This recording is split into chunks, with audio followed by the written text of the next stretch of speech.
ഡൽഹി മദ്യനയ കേസുമായി ബന്ധപ്പെട്ട വാദപ്രതിവാദങ്ങൾ കോടതികളിൽ നടന്നുകൊണ്ടിരിക്കുകയാണല്ലോ.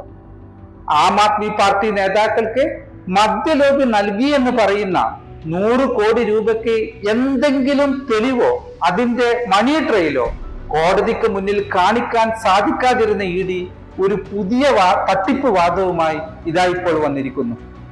കഴിഞ്ഞ ദിവസം മനീഷ് സിസോദിയയുടെ ജാമ്യാപേക്ഷ പരിഗണിക്കുന്ന സമയത്ത് മേൽപ്പറഞ്ഞ 100 കോടി മാത്രമല്ല പ്രൊസീഡ്സ് ഓഫ് ക്രൈം, അതായത് കുറ്റകൃത്യത്തിന്റെ ഉൽപ്പന്നം എന്നും പുതിയ മദ്യനയത്തിൽ ഹോൾസെയിലർമാർക്ക് അധികമായി കൊടുത്ത 7% കമ്മീഷനും പ്രൊസീഡ്സ് ഓഫ് ക്രൈം ആണ് എന്നും ഇ കോടതിയിൽ അവകാശപ്പെട്ടു.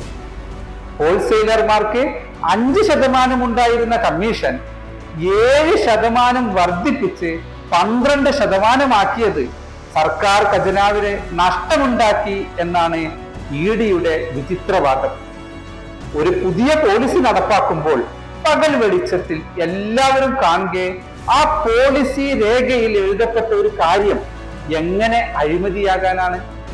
അങ്ങനെയെങ്കിൽ നരേന്ദ്രമോദി സർക്കാർ അവരുടെ നയത്തിന്റെ ഭാഗമായി മുതലാളിമാർക്ക് നൽകിയ നികുതി ഇളവ് വഴി ഖജനാവിനുണ്ടായ നഷ്ടം ഇപ്പറഞ്ഞ പോലെ 100-500 കോടിയായിരുന്നില്ല, ലക്ഷക്കണക്കിന് കോടി രൂപയായിരുന്നു.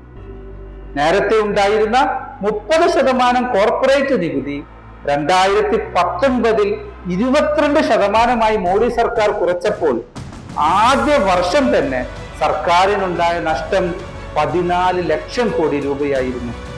പൊതുമുതലിന് നഷ്ടമുണ്ടായി എന്നും പറഞ്ഞ് ഈ നയത്തിന്റെ പേരിൽ ഇഡിയും CBIയും മോഡിയെയും അമിത്ഷായെയും ഒക്കെ അറസ്റ്റ് ചെയ്യുമോ?